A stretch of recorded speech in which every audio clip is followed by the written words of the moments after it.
from the oldest city in the USA, St. Augustine tonight, with our guest, Curt Tucker, Mike and Brian Mountan, Arthur Goldberg, and musical guest God City Duo.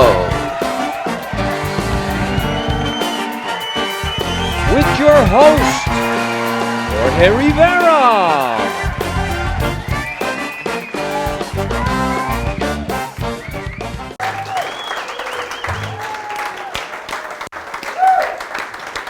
What a night, what a night. Can you hear me okay? Can you hear me okay?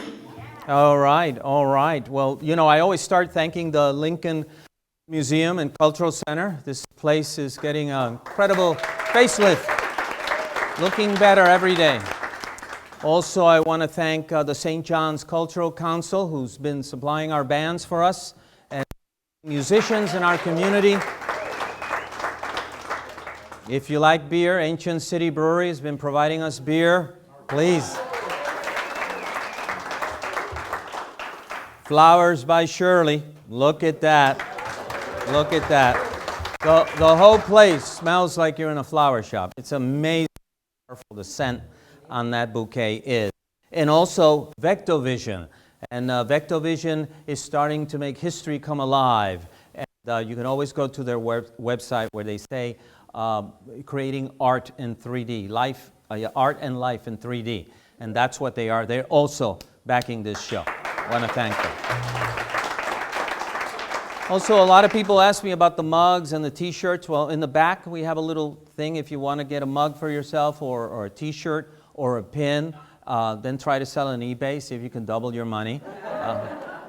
But what a cold, cold week this was. This is where you ask me, how cold was it? How cold was it?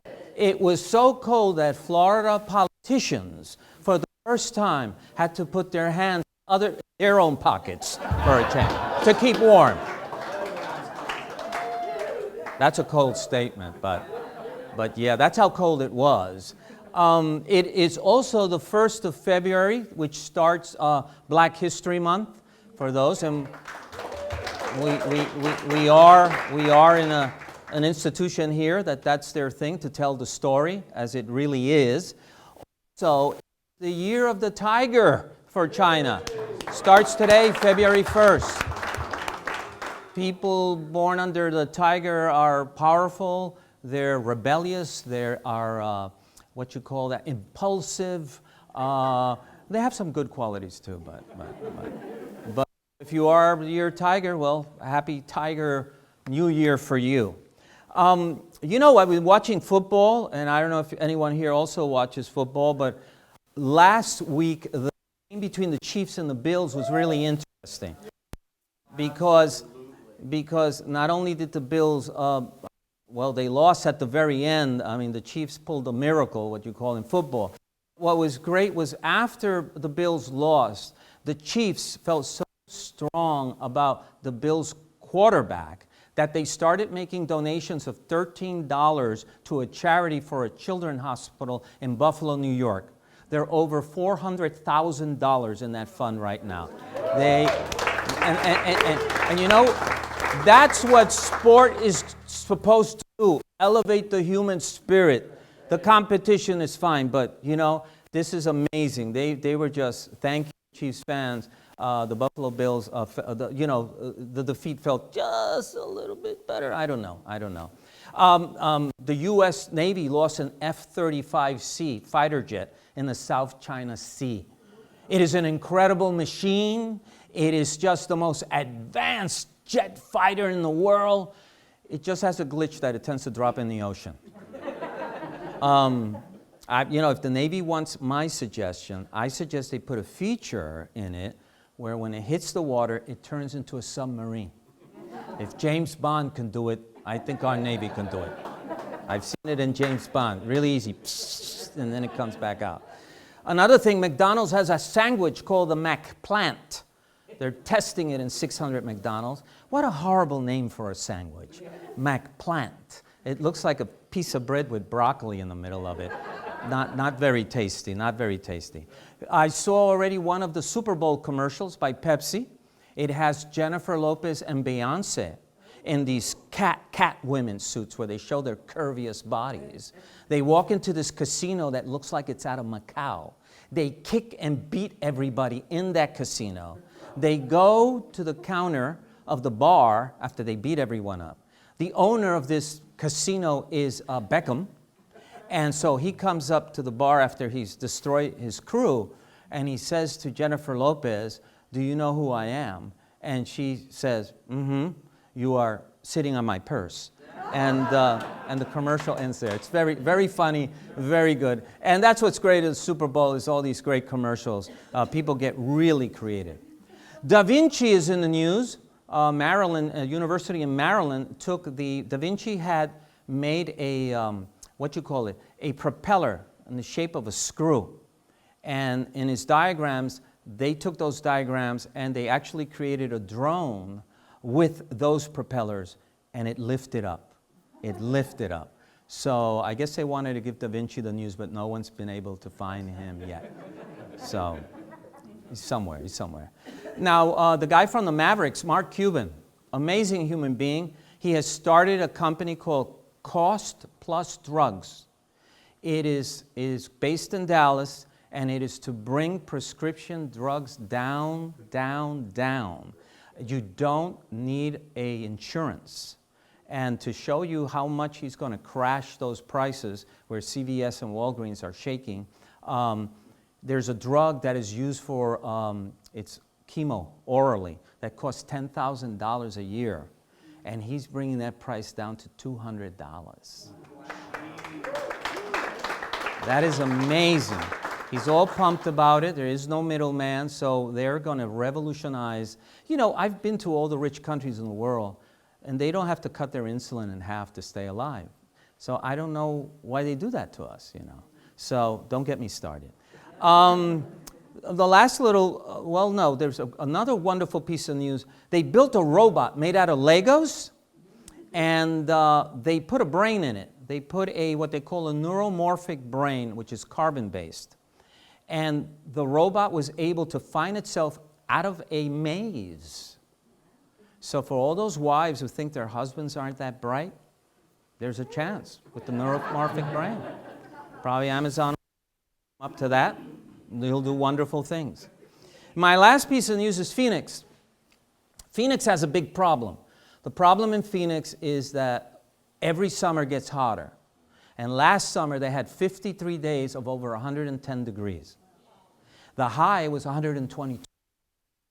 So the question for Phoenix is, how do they face the next summers, which are predicted to be hotter and hotter? I mean, are you going to have to, people can't work on roofs on houses. How much could you be out in the sun? So it's a big challenge for the city. And talking about heat, we got a really hot show. And we're going to open our show with a wonderful duo that I love called God City Duo. Take it away.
Tail in the air, straight cat strut. I'm a loose cat. I'm a feel like Casanova. Hey, where that's at? And shoots don't ever die, me, oh baby. dinner from a garbage can.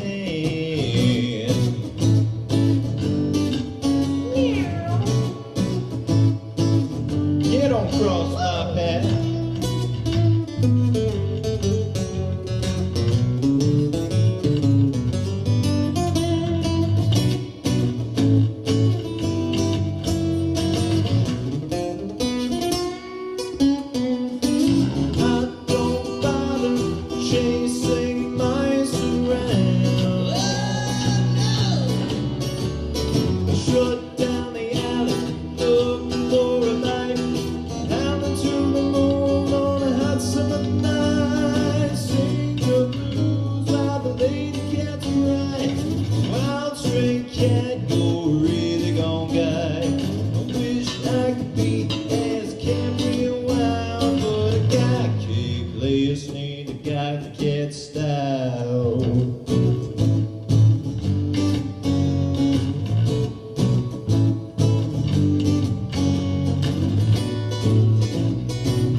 We're back, ladies and gentlemen.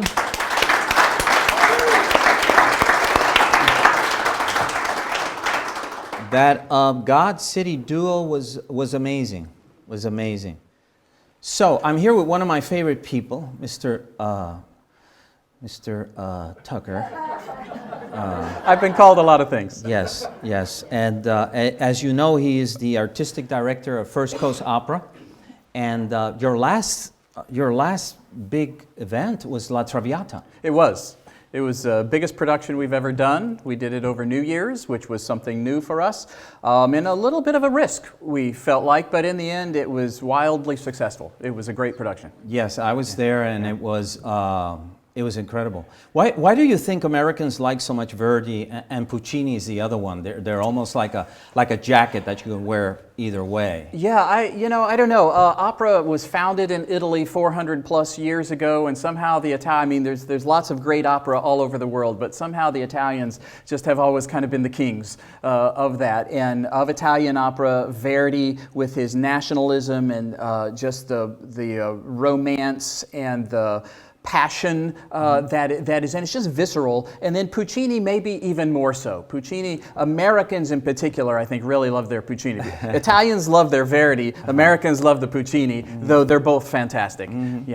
Yeah, because in Italy, if you travel through Italy and they have like a small little festival and they're singing arias, the people in the audience know it better than the opera singers. Well, they know it. They all grow up with it. You can take a taxi ride, and your taxi driver will be singing an Italian opera. Yeah. I remember Pavarotti once got very fat and very lazy, and he went to one of these, and he screwed up the aria.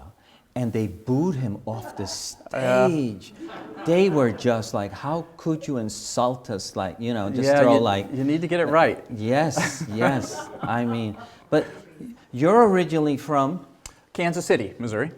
Well, I'm sorry about that. Right, yeah, you were the Chiefs. Yeah. Sorry about That was a great game against the Bills, the Bengals, that. not so Didn't much. go well. But what you call it? Now, Kansas City.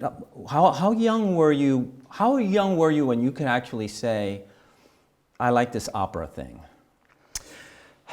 I was probably 18 or 19, whatever summer that was. It was actually the summer after my first year of college. I had an opportunity to go to upstate New York. I went to Chautauqua, New York, down in the southwest corner, and went to their music school. I was in their voice program, and that was really my introduction, because I did not grow up with opera. I grew up, my father was a high school band director. I grew up around music and a church choir director, but he was a jazz guy, jazz and big band. That's what I grew up with. Maybe a little music theater. But opera, it was at that summer in Chautauqua. I got immersed in it, both in what I was studying in the music school, and I had an opportunity to sing in the chorus of the opera company there, which is a summer festival, which does very fine work. And that was really the first time I got to observe professional opera singers, you know, in their natural habitat. And, you know, we sang, it was Madame Butterfly and Carmen and Street Scene were the three productions I did that summer. And I was a wide-eyed kid. I happened to be a tenor. And so there are never enough tenors. And so even though I was a young 18-year-old tenor, had never sung opera before, I got a chance to do it. And I just fell in love with it then. Do you remember what it was? Was it the power of it? Was it the story? Or was it the music? Or was it both? I mean... You know, I guess it's all of those things. For me, opera is really about emotion. It just has an emotional tug. You know, it combines all the arts. Most of the time people think about, well, it's about singing. Well, it is. I mean, singing reigns supreme in opera. There's no doubt about that. But the orchestra is there. All the visuals are there, from the costumes, the sets, the props, the lights. So all that visual art is incorporated. Dance, we had dance in La Traviata. All of the arts are represented there. But somehow it's the emotional connection that the audience feels with the characters that is heightened through the music. You know, movies do that. You know, you go to a movie and they shoot the whole movie, and then after they've shot the whole movie, they add the sound. And the sound is what makes you feel the way you feel in a movie. And opera's been doing that for 400 years. If you have a Samuel Barber's piece that they used in Platoon. Right. You know, like Adagio no one for forgot. strings. Yeah. Yes, Adagio for strings. No, everyone who hears that piece, you know, if they've seen the movie, it takes them to that scene. It's so powerful. Now, the other thing that I found curious about you, your other huge passion is baseball. Yes. And you told me there's a baseball opera? There is a baseball opera. It's called, actually, there's probably more than one, but the one that I know is called The Mighty Casey. It was written by William Schumann in the 1950s. This is not Robert Schumann, if you know your 19th century German classical music. William Schumann, who was, I think, the dean of the school at Juilliard in New York, and a very prominent composer, well-known composer, wrote a piece called The Mighty Casey. It's based on Casey at the Bat, the old famous poem from the 19th century. And it's a wonderful score. I've done it twice. I did it in Ohio and I did it in New York. I haven't yet done it in Florida, but maybe one of these days, because I love the piece. And what was the reception of the people? To have an opera that is such, it's quirky in a way that it's about baseball. Well, it is. You know, it's unusual, although, you know, I guess, and for me, because I am, you know, my vocation is opera, my avocation is baseball. I play baseball. I act like a kid and I play baseball. So it combines those things for me, and for me, that all takes me back to, you know, again, it's all emotion. Relationship with my father. My dad was my first music teacher. He was my first Little League coach. You know, and so somehow you combine both of those things. Take me back to that. I mean, I lost him 20 years ago. You know, so it's really great memories. But at the end of the day, whatever the subject of an opera is, even baseball, what makes it successful is that the audience cares about the characters and feels what they feel. When somebody on stage hurts, the audience hurts with them. When somebody on stage laughs and has a great time, the audience laughs with them. That's really what makes a good opera and makes it successful. Now, because I was asking you the question, you know, we're used to watching like Carmen and Marriage of Figaro, and then all the works like Traviata, La Poème, you know, from Verdi and thing. And I asked you the question, is there any new opera being, because every time I see opera advertised, it's a piece that I already know. Okay. So is anyone writing new opera? Yes, we are right now in the 21st century in one of the richest periods for writing opera I think there has ever been. Oh, wow. And admittedly, First Coast Opera does mostly standard pieces. Right. And I think most small companies do that, and even a lot of large companies do that. But there are opera companies all across the country that are now commissioning new works all the time. You know, it's we've turned the calendar to the new year. I've looked out to what's going on this summer. What are the summer festivals doing? And almost every single one of them will have a La Bohème or a Traviata or something. But they also, almost every one of them will have a brand new opera that's getting its world premiere. So there are actually a lot of new operas being written now. Do they tend to be in English, or do they tend to be in French or German or Italian? It depends. In the United States, most of them are in English, usually, in the vernacular of the audience. Not always, but that's typically the case now. Yeah. Now, what projects are you looking for in the future? Well, First Coast Opera, having turned the corner after La Traviata, has a few programs planned still for this season, which takes us into the spring. We do an event called An Evening of Arias, and it's really our gala fundraiser. This year is An Evening of Arias con Amore. Takes place in February, so it's kind of got a love 27th? theme. 27th, February 27th at Marsh Creek Country Club, and we'll have a program. You know, that's a eating, drinking kind of fundraising My event, kind of program. which people seem to like that. And but we'll have a musical program as well. I've got a couple of singers coming down from Amelia Island, actually, that'll be new to our audiences, and I think they'll enjoy them. Then we have a concert program called, and let me get this right, because we changed it a little bit recently, A Golden Age of Opera. And it's really a Russian-themed program, and we live in interesting times, and so Russian opera. So Russian opera. So you think about opera, you think about Italian, German, French, maybe English and American, but there's operas in Czech, and Russian. There are many wonderful Russian operas. Russians. Yeah. When it comes to classical music, whether it's Mussorgsky or Tchaikovsky or Stravinsky, you could fill a phone book with all the great classical composers. And when you go into literature, A War and Peace, Crime and Punishment, Anna Karenina, it makes sense. A powerhouse like that would have to have some opera. Well, of course. And a lot of those classical composers, when you go to the symphony, they're forever playing Tchaikovsky and Rimsky-Korsakov and Rachmaninoff. And they all wrote operas. Tchaikovsky in particular wrote many operas that are really well known. Eugene Onegin, I'm going to give you a couple. Eugene Onegin, another one is Pique Dame, which is also known as the Queen of Spades. Those are maybe the two most well-known ones of Tchaikovsky. So this program that we're doing, we're going to have 5 singers singing mostly in Russian. Which means I will not be singing on the program.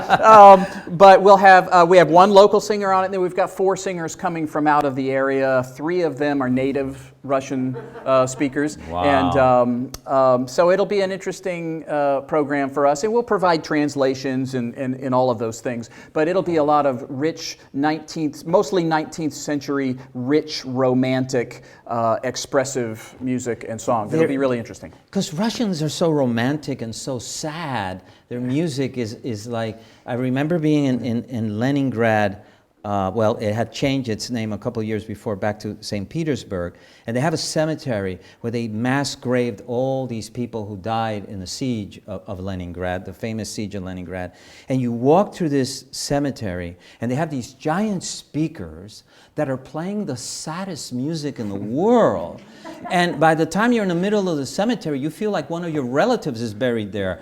You are just crushed. It's just amazing that when you saw a movie like Schindler's List, when that violin would come in, it would just tear you apart. And that was the same thing. So it'd be interesting. So are you guys going to do one full opera or bits and pieces? No, we're going to do bits and pieces. It'll be a concert program. There will be some scenes from a couple of them where we have an aria followed by a duet, and then there'll also just be some individual numbers pulled from various pieces. And we will also do a few pieces in English that are really actually familiar to American audiences more so, that are either on Russian themes or come, you know, the musical Kismet, if you remember that. The music in Kismet all comes from the music of Alexander Borodin. Oh, wow, I didn't know that. So that's all Russian opera music that makes up that musical. So we'll have a little touch of that in there, and have a variety. And I will say, your comment about the sad, we'll have some upbeat numbers. I hope so. And well, you know, we'll have all the kind of musical variety that you try and have. But it's interesting, when we started putting this program together, we're going to have 5 singers. You know, normally you have your baritone and your mezzo soprano, but you have your tenor who sings high and your soprano who sings high and sometimes fast. Well, we've got 3 sopranos and 2 baritones. There's no tenor in this. It's all in this program, because that's really what their music is kind of written for. No Russian basses, I guess, and that's a whole choral music thing. So they'll be, you know, not all the music will be happy, but I suppose, you know, something to know about opera audiences.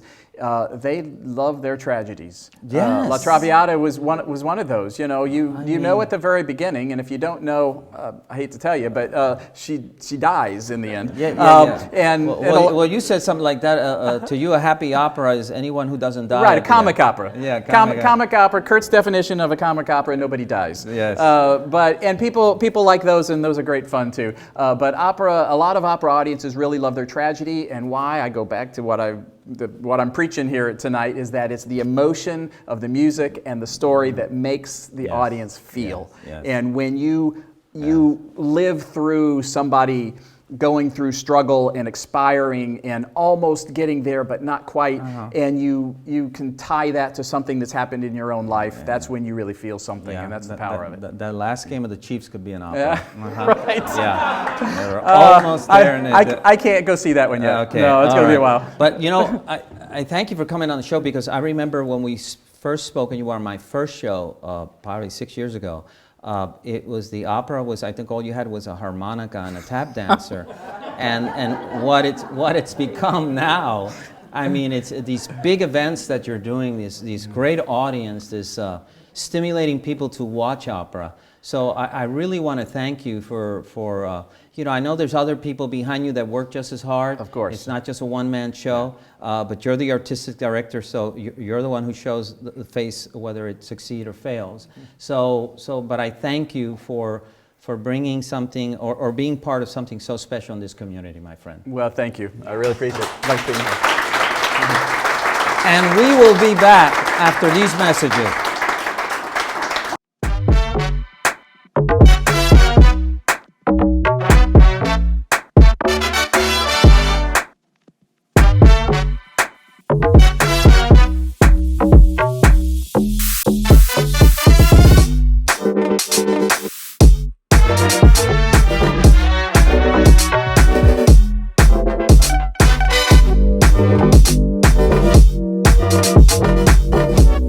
We're back, ladies and gentlemen.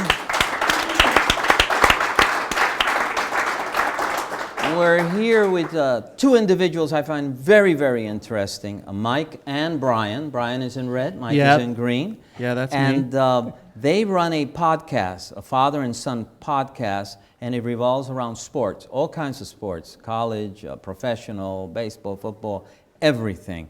And this podcast is really, really cool to listen to. And tell us a little bit about the podcast there, Mike. Well, thanks very much. We started the podcast about 3 years ago. Brian is very high functioning, but he's on the autism spectrum. And as you may know, for special needs kids, at least for autistic kids, it's a very clear glide path through high school these days, which is great, because years ago there was no glide path for these kind of kids. But after that, there's a question of what to do. Brian, since a very young age, has had a fantastic facility with sports. In fact, he used to wear a jacket that was called the ESPN jacket. That's because true. It was like the guys from ESPN used to wear it. And so my wife, Jill, who's in the audience today, said, why don't you, because I was about to retire from Johnson & Johnson. I was very fortunate to be able to retire early.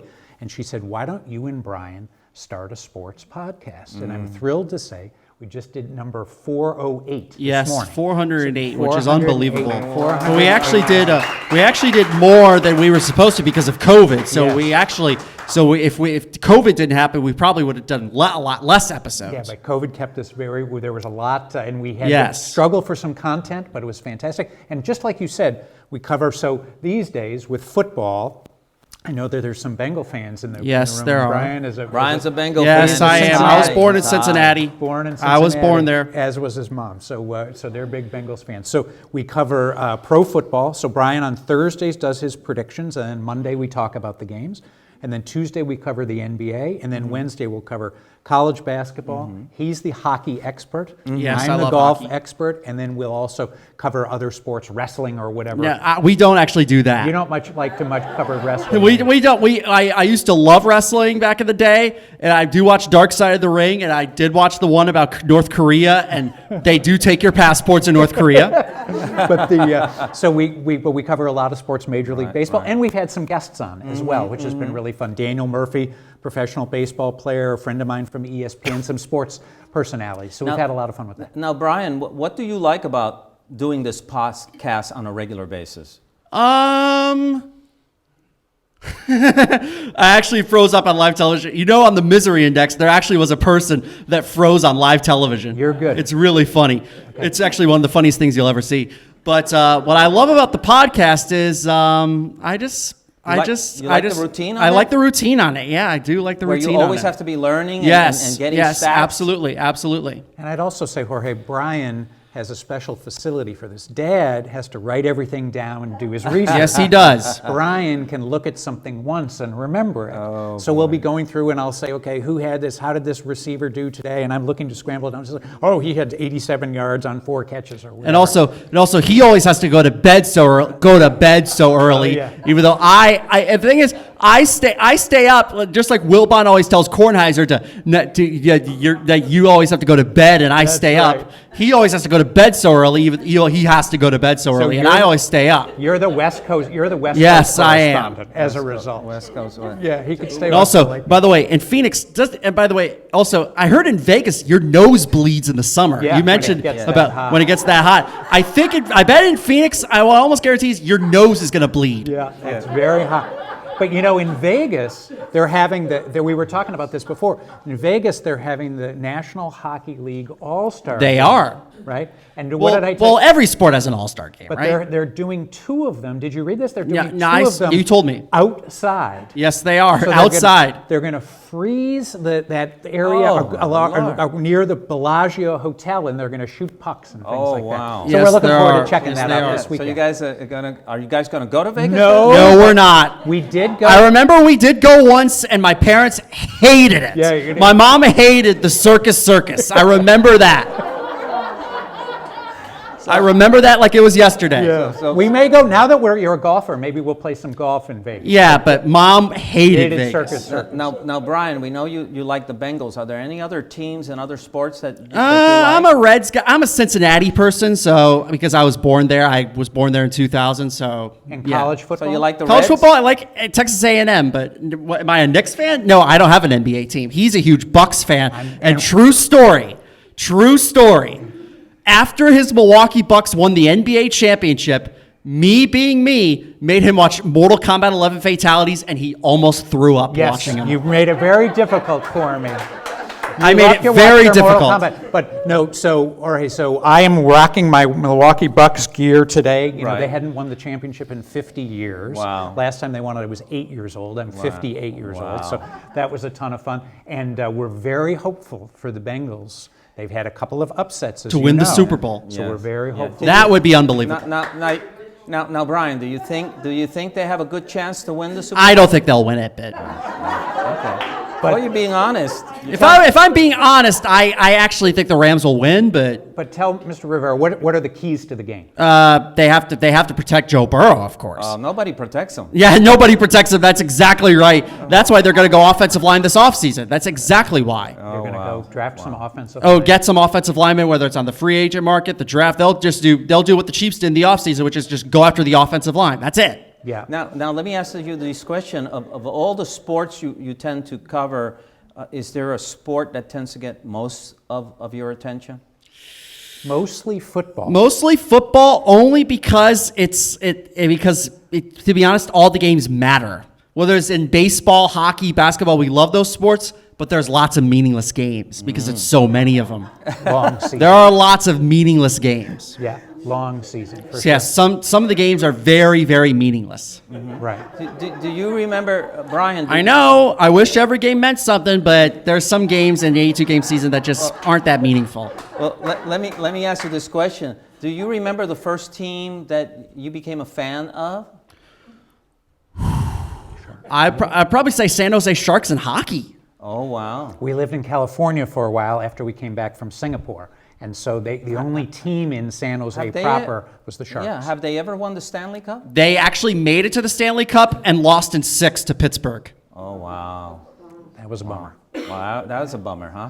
My brother was not happy about that. His brother played football down here in St. Augustine at St. Joseph Catholic School. Or Catholic Now, Academy. if I wanted to listen to your podcast, what would I do? Where would I go? Go to Apple Podcasts, right? Or Apple Podcasts. And Just go to your phone, Apple Podcasts, just type in BRI The Sports Guy, and you'll find it there. We also have a website, www. Well, BRI is the first initials of his name. Correct. Yes. Bri. Yes, I That's am. Bri the Sports Guy. And then you can also go to our website, www.brithesportsguy.com, and they download. We have a producer. Oh. So we do our episodes are about 45 minutes in length. They'll then put the sound in, and if our dogs are barking or manage okay. any of that for us, Yes. and making sure that it sounds good and we're not too special loud effects or of too, little, cheering little and all that special. stuff. Well, there's a very cool song at the beginning and things like that. So yeah, we have it really, really nicely done, and then they come out usually the day after we record. Oh, and you record it where? At your home? In or our a home, studio? yep. No, we could record in our home. We have a little area at a desk, and we both have microphones, and yeah, we've got a kind of a running thing now. 409, so we're kind of You're veterans rolling, in this man. game. You're rolling. Absolutely. You're rolling. Now, do you bring guests to your podcast? sometimes? Correct. we do. Correct. Who was your last guest? Well, let's see. The last guest, we've had a number of people with St. Augustine ties. Kevin Carnan, who was a longtime writer, New York sports writer, lives in St. Augustine. In fact, his son owns one of the bars on St. George Street, Augie's. Okay. So Augie's. we've enjoyed that very much. We've had Daniel Murphy, the pro baseball player. We've had a number of people who are affiliated with sports, so either sports writers or commentators. And really have enjoyed that. And then, we use the podcast for other things as well. I had people come on. I just had my 40th high school anniversary. I had people come on talking about their sporting life and what are they doing now, that kind of a thing. So sports, as you said, brings people together. Yes. And we love to play golf. Brian is actually quite a good golfer. He can hit the ball a lot I'm not further that. than I'm that. not that great. I'm not gonna lie. You're, I mean, I miss a lot. you're a little wayward off. Yes, the tee. I am. But it's great to be able to play golf with all sorts of different people. I think there's no other country on the planet that's as addictive to sports as we are. It's amazing. Oh yeah, for sure. crazy Not even how much close. sports It's not there even close. Yeah, people watch a lot of. I mean, I don't know how many people watch those playoff games in the NFL. But when we lived in Singapore, they were very into the English Premier League Yes, soccer, which yeah. they Oh, call yeah, of football. course. And as Manchester you know, that's United, Chelsea, correct. Liverpool. Yeah. Exactly right. Yeah. But here we just moved from one to the next. Baseball, we're not so sure because we're not sure Yeah. what's going on with the season, right? Yeah, we don't know if there is going to be a season. To be honest with you, Players and the owners, what are they? players fighting about? they're fighting over money. Which, if you don't know the answer, he always said that if you don't know the answer is money. Yeah, that's what they're fighting about. Yes, unfortunately. money and more money. Yeah, Billionaires fighting with millionaires. Yes, right? billionaires fighting with millionaires over money that they already have. Yeah. Well,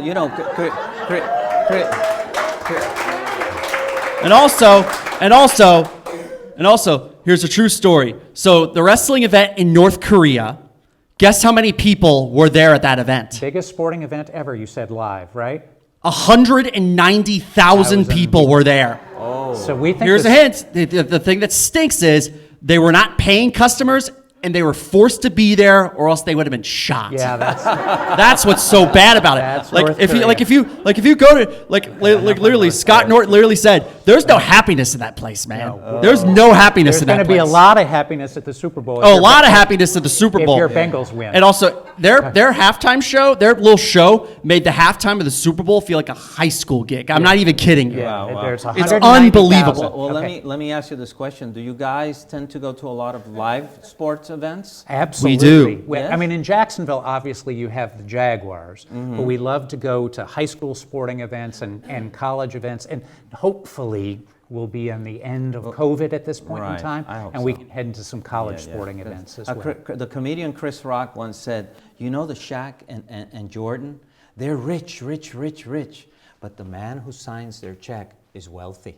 Yes, of course. Yes, of course. The billionaires and the millionaires. Yeah. So, great to have you guys. Thank Check you. out their podcast. Thank you very I much. think they're a great team, father and son. God bless you. And just keep providing us more information. So next time I go to Vegas, I make some money. There you go. Okay? There He's you been very go. good. He's been very Yes. good on his predictions. I literally, 6-0. yeah, I'm 6. I was literally did the divisional round. I actually got all the predictions. It was wild card round that I got all the predictions right. Perfect. Okay. Thank you very much. Thank you so much. Stay Appreciate right you. there. Brian and Mike, and we'll be back after these messages. Thank you all. Thank you.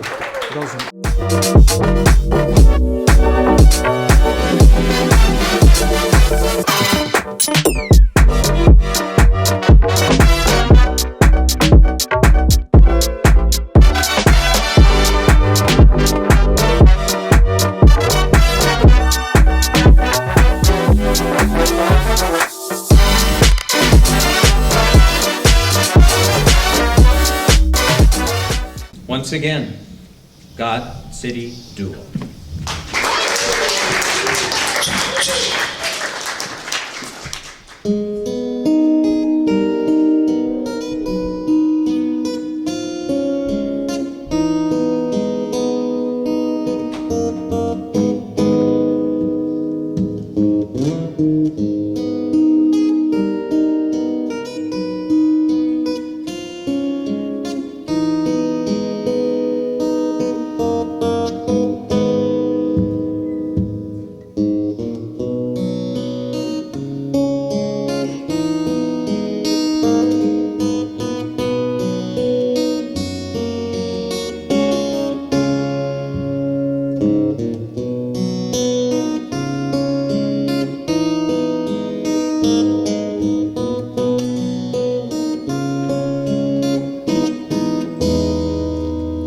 There's a lady who's sure how that glitters is gold, and she's buying the stairway to heaven.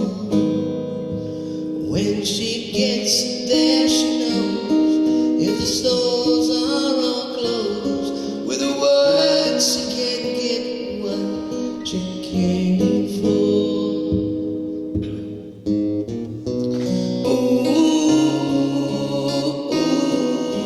And she's buying the stairway to heaven.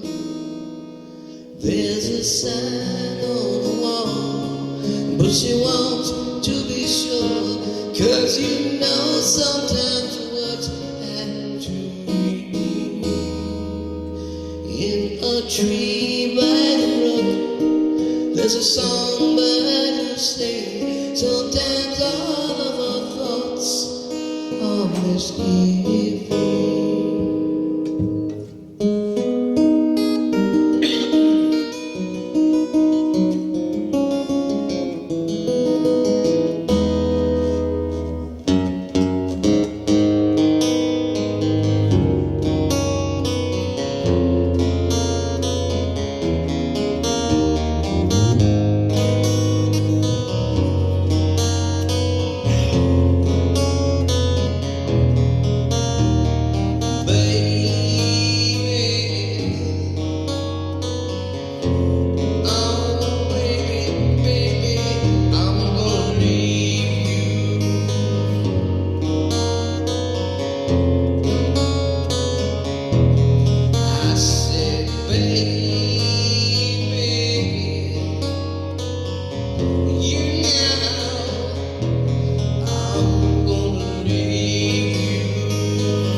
We'll be back after these messages.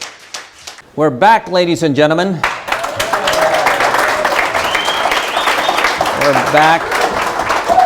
We're back with something I call a slider. Someone said, "Isn't a slider a small hamburger?" And I said, "Well, this is a small interview." Okay, so it's around there. I'm here with Alma Ramirez. Here, go pass me your book real quick. And Alma Ramirez is a local artist. You saw some of her art in the lobby, downstairs and upstairs. Her gallery is right around the corner. It's on Riberia. It's in that opening there. You share a space with Maria Reyes, is the other artist next to you? Yes. Yes, and you have your own studio.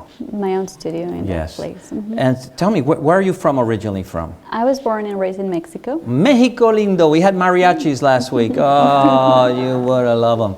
They were great. And now, when we look at your work, it's, what do you call it? Is it sort of abstract surrealism? Is it? It's hard sometimes to put a style of painting into a compartment. I know that. But what do people tend to call it when they see it? Well, it's more semi-representational artwork, which Okay. is not totally abstract or not totally representational. So I am in the middle of both.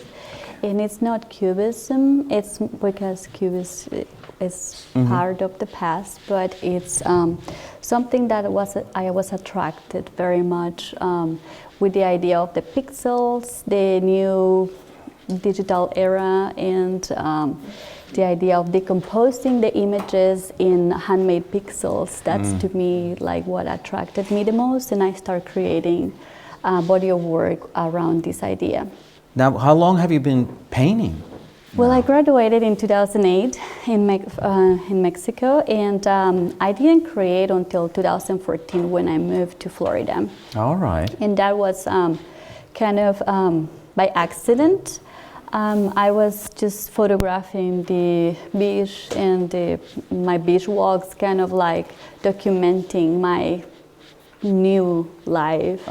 And it was very fascinating to me, all the colors, and the camera fell in the water one time, and it was broken, so I just rushed home and read the memory card, and it was very pixelated, and rather to me was very fascinating because it was a new image, it was a new picture. Wow. To me, it was not a broken picture. So it was really an accident that you ran into that visual. Yes, and I thought about it for days to create a body of work that gives that illusion of pixels. And I started creating a few paintings first, and I didn't thought any of it until I approached a gallery, and that gallery is in St. Augustine. I'm still represented by them, and she sold 6 paintings the first time, and then that's how I start believing that maybe I can keep painting. Well, your art, I find it very soothing. Very soothing. Is there a theme that you keep? Is there a major theme in what you do?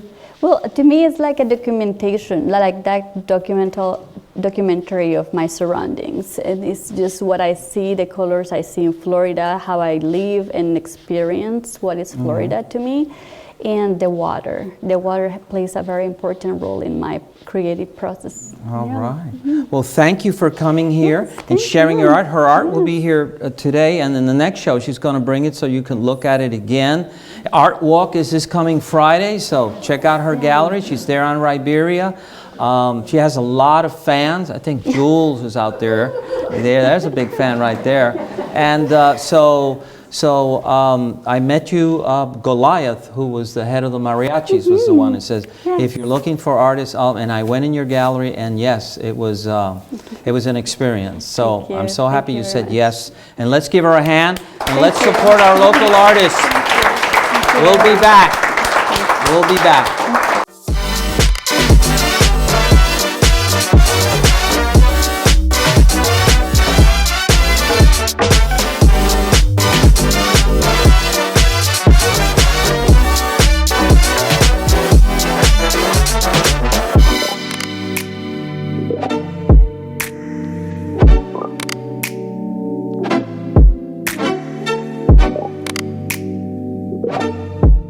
We're back, ladies and gentlemen.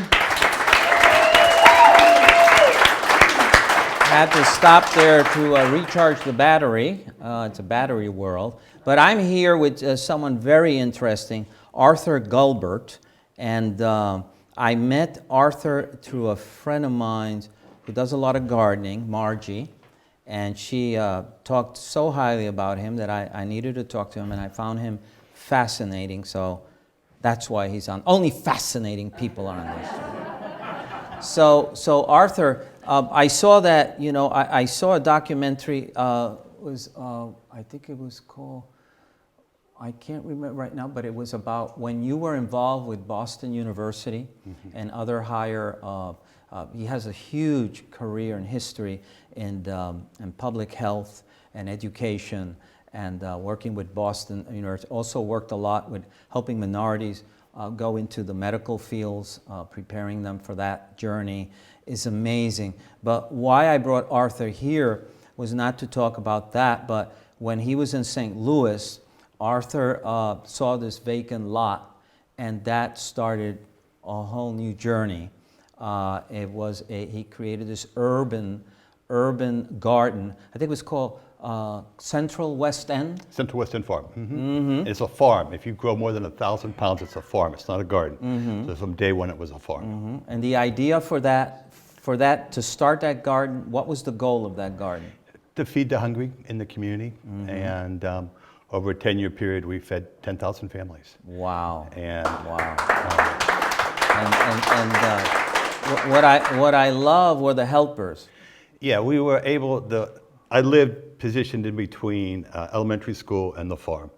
And so the fourth grade, their theme was citizens making a difference. So for 7 or 8 of those years, I did it with fourth graders. And so they could walk down the alley to the farm, and it was part of their curriculum, and they could walk from the farm to deliver the produce to the food pantries. Wow. So it was really an opportunity to teach young people social justice outside the classroom.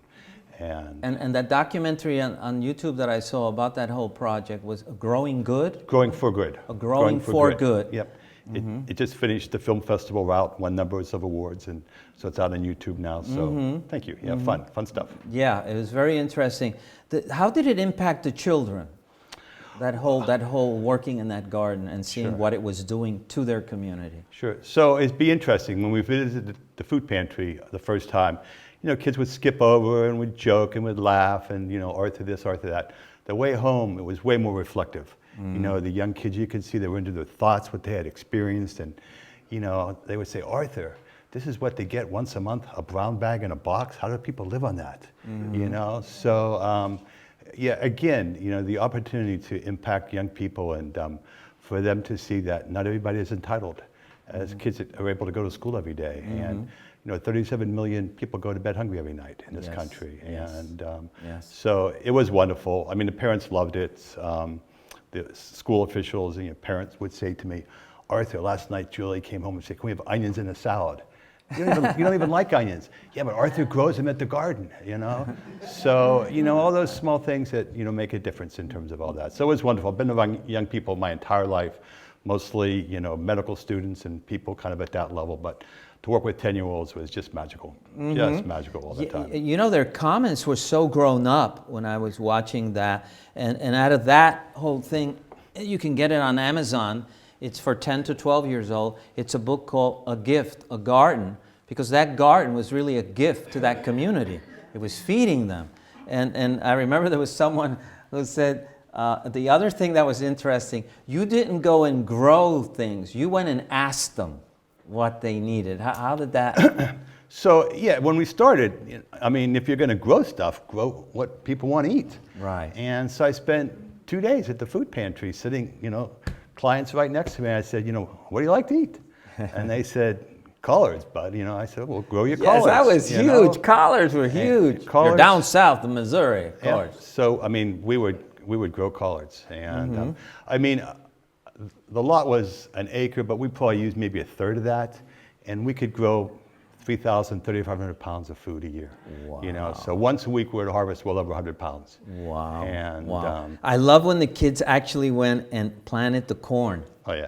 They put the seed, they saw it grow, they took the corn. At the end, you see them eating popcorn. Right. Yeah, so that was, I think, for sure the most fun crop was the popcorn. They would say, Arthur, this is the same popcorn that we eat at the movie theater. It's the same popcorn, you know. So we would plant it, and 7 or 8 months later, we would harvest it, dry it, and then take it to the food pantry and pop it for the clients. Right. We had a piano. Kids, you know, at that age, all these kids were talented. If somebody could play the piano, we had made sandwiches, we had some lemonade. So kids would really turn it out, and it would be wonderful. But I saw that your garden had a lot of this, a lot of beautiful flowers, tall sunflowers, and because I think, yeah, you eat, but you also bring this beauty, you know, into people's lives through flowers.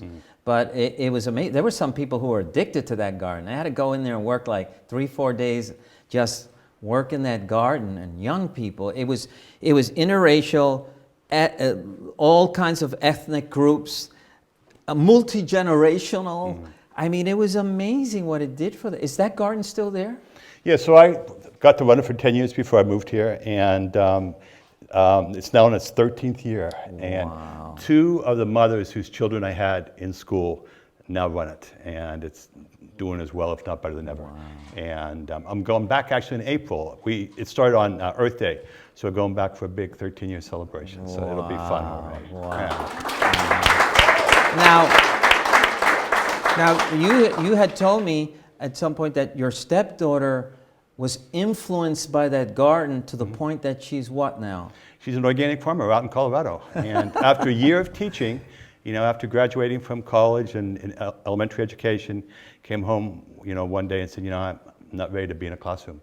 Could I do an internship? And today she runs this huge biodiversity farm out in Colorado, Longmont, Colorado. So big impact, big influence. Yes. And it's all organic what you grow there. All organic. You know, we had everybody involved. The mayor, the forestry department. You could put your arm up to here and it would be organic compost. And our collard greens were taller than you sitting there. They were amazing. Yeah. It reminded me of the stories of the Bible when the Israelites went into these other lands and, you know, the grapes were so big, you pull them like they were like a tree. And it was, it looked so delicious. And the other thing that was really interesting is that as you guys grew, then the synagogue across the street said, hey, we're going to start a garden too. And then the Episcopalians on the other side say, hey, we're going to start a garden too. So then all these gardens were just feeding all these people. Yeah, it's true. All these gift gardens. And it was really faith-based and just like you describe in terms of that. So, you know, pretty fun. Now you're bringing some of that magic here now. Yeah, so our first gift garden, is at the Webster School here in West Augustine. Okay. And Alex Ferguson, I know him from there. Wonderful gentleman. Awesome group of people. And it came out of this group called Good Trouble, and a group of social activists here in St. Augustine, which I'm fortunate enough to be a part of, and was introduced through Margie again to the school. And I do it with 4- and 5-year-olds at this place, and it's just, they're precious. Oh my gosh.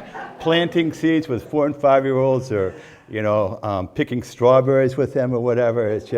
It's wonderful. So they get a kick out of it, and I get a bigger kick out of it. So it's just wonderful to be able to do it. And we'll continue to expand in West Augustine, you know, a place that can really benefit from all this. And because you had something with 19 and 20-year-olds also, weren't you? You had a garden where they were working it also? Yes. And I think that was connected to Flagler College or something like that? Well, Flagler students are involved with our work in this gift garden. And there's a club called Enactus, and whose mission is to identify problems in the community, develop sustainable solutions. So, when we redid these gardens, they were, again, intergenerational.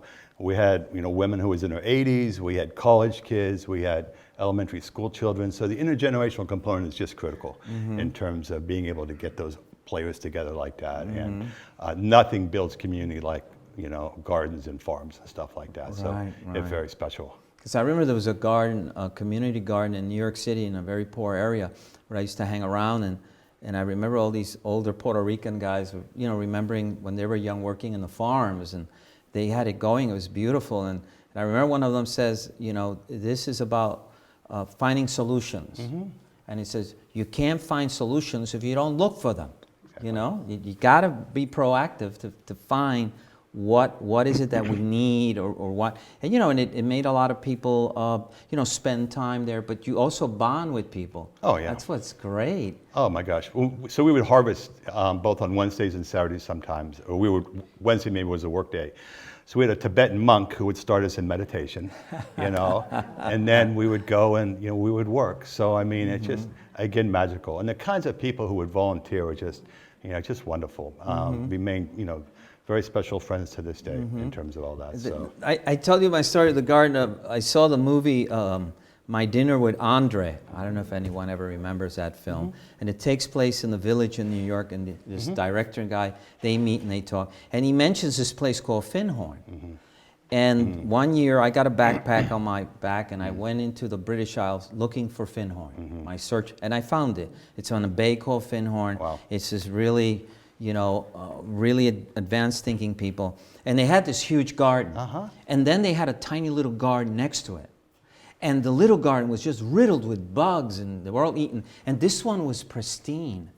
And I asked her, what is this? And she said, we meditate together and we tell the insects, you can have this, but can you let us have this? And the thing worked. I was like, it works. I was a believer. I mean, it was beautiful, this organic garden. And this one looked like, you know, they just shot holes through everything. It was amazing. And that, you know, this meditation with the Tibetan monk just made me think of that right away, to find that balance with the universe. To, you know, I believe we can develop without creating garbage that drowns us, you know? I think we have the intelligence and the capability, you know? So No, what's your next big plan in gardening here? Well, I have some beds here in Lincolnville as well as Fullerwood. And, but again, to continue to roll out this concept, working with schools, you know, gift garden, to introduce at this young age the importance of that. Because, you know, most people will never, ever pull a vegetable out of the soil. And they go to Publix. They go to Publix and get it in plastic, you know. And so the treat to be able to do that, you know, is fun. And to, again, bring that intergenerational component to it. Wow. You know. Wow. It's amazing. Now, these gardens here, well, those gardens over there were going to the poor community. What are these? What is the produce? Where is this produce going? Well, right now, I mean, the Webster School, I think that students can benefit from eating the greens themselves and all of that food. Yeah. So right now, it's more in terms of the education component. And, and the other thing I'm doing also is there's a number of, because we're here in Florida, there's so many good small farms. You know, and again, there are a number of small farmers that are trying to build an education component to what it is that they do, and have approached me in terms of being able to bring these gifts, you know, to be able to do this kind of outreach. So to kind of look at that and to be able to do that and have fun doing that. The key is to have fun, you know, plant these seeds of hope everywhere we go, you know, and bring joy and watch these things sprout. Yeah. It's not that complicated, Jorge. The time I spent in Eastern Europe, because the communists are just, the governments are just terrible, centralized, and no one knows anything. People had their own little gardens and their little dacha, and they grew some of the best salads I've ever had. Was from these gardens. They smelled incredible, they tasted incredible, and I'm still looking for another salad like that. Well, it's funny, you know, when we were in St. Louis, in 10 years, you don't eat anything there. I mean, people would come and expect to take, well, what do I get to take home? You don't take anything home. No, you can't eat anything. This all goes to the clients. So the thrill for me right now is actually growing my own vegetables. Seriously, you know. I mean, I had mustard greens and eggs this morning that I grew, you know, and that never happened. That never happens, you know. So that in of itself is a treat, you know, and that rehabbing the torn muscle in my shoulder from 10 years of farming. Holding the hose? Holding the hose for, you know, hours at a time. And in Missouri, sometimes twice a day. So, you know, you hold that hose for 4 hours a day. People would say, get a sprinkler system. I said, no, this is fun, you know. Oh, yeah. This is fun. It's amazing. Because you guys there were growing okra, you were growing chards, kale, the collard greens were huge, tomatoes, all sorts most things that, you know, pretty staples like that, exactly. And, but the other thing, too, with the young children is that, you know, for 1 penny, you plant, you know, a collard green, and we might harvest that, you know, 10 times. Wow. And each time, if you take out 2 pounds, you know, so the kids would do the math. So I would run summer camps. And they would measure, the circumference of the garden and see how many plants it could get. And they would say, "Wow, Arthur, like we should sell this stuff," So it was good, lots of good learning. There's gold in those hills. Exactly. And the other funny story too is, one, after the first and second year, I said, "So how are we going to buy the seeds and plants this year?" "I don't know, Arthur." I said, "Well, let's figure it out." So we realized we had a rosemary plant. I said, "Well, let's make rosemary vinegar." "Well, how are we going to do that?" "I don't know, bring in clear bottles, So they brought them in, we put in the rosemary, we put vinegar in it, the kids pay into bottles. Grandparents' Day, little Ellie stands up front and says, "We have this vinegar that, we want to sell it, $161, boom, within 90 seconds, Wow. So, and then, we probably collected $600 that year, which was pretty typical. And then at the end of the year, we would take the money that was left over and buy toiletries, for the clients at the pantry. Right. So huge, opportunity for young kids to learn outside the classroom, which is just so critical today because classroom's a classroom. I was never huge in terms of being in school despite my degrees and stuff like that. I can't teach you what you need to know inside the classroom. Right. You need to go outside to be able to do that, Jorge. Yes. It's a lesson. A gift to be able to do that. You're a gift, my friend. You're a gift. And if you have a child, a grandchild, or whatever, this is for 10 to 12 years old. It's a wonderful little read. And if it's a teacher, there's a guide in the back for teachers to use this book in the classroom to get kids into, realize that Publix is not the answer.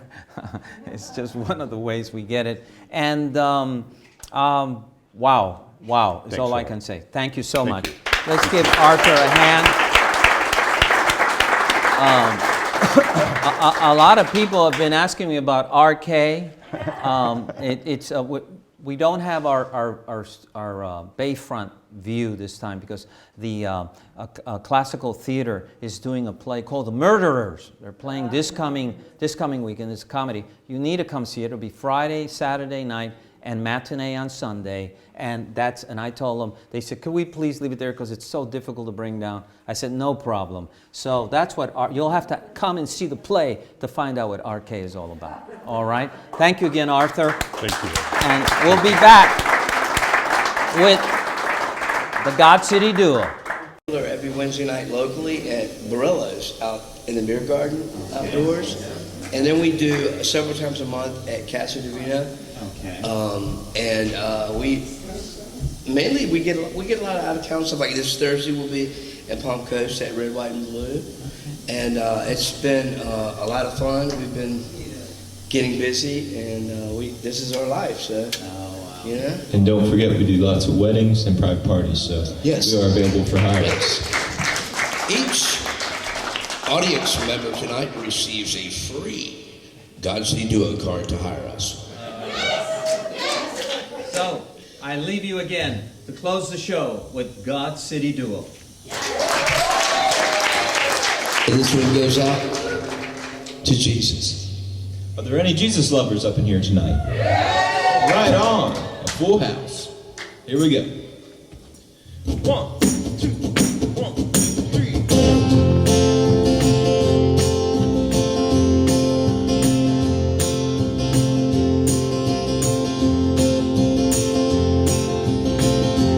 Swing low, sweet chariot, coming for the carrying me up. Swing low, sweet chariot, coming for the carrying me home. I looked over at Jordan and what did I see? Coming for the carrying me home. My band of angels coming after me, coming for the carrying me home. Swing low, sweet chariot, coming for the carrying me up. Swing low,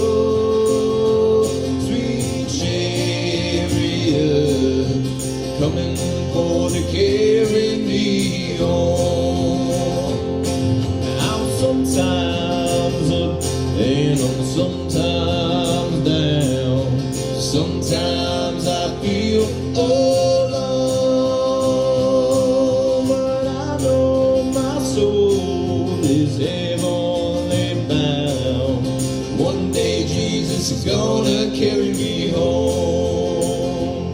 Swing low, sweet chariot, coming for to carry me home. Swing low, sweet chariot, coming for to carry me home.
Well, if you get there before I do, just make yourself at home and tell all my friends I'm coming too. Tell them that it won't be long. Swing low, sweet chariot, coming for to carry me home.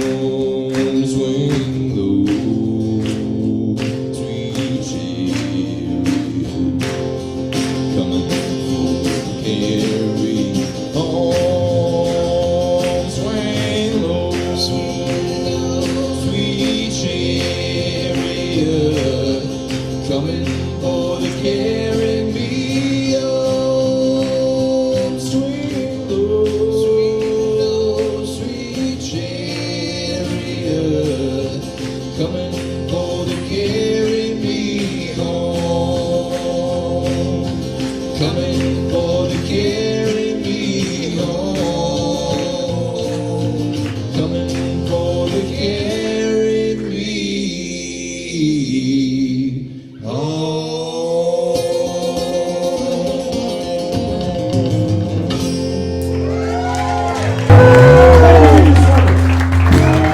Oh, yeah. Carry me home when I'm ready, though, when I'm ready. Thank you, God City Doer. You guys were amazing. We have a wonderful show next week. I want to thank Arthur Goldberg. I want to thank Mr. Tucker of the opera. I want to thank Brian and Mike, Ramirez, Alma Ramirez. And you, without you guys, I don't have a show. So, Mike, this is for you. See you next week. This same place.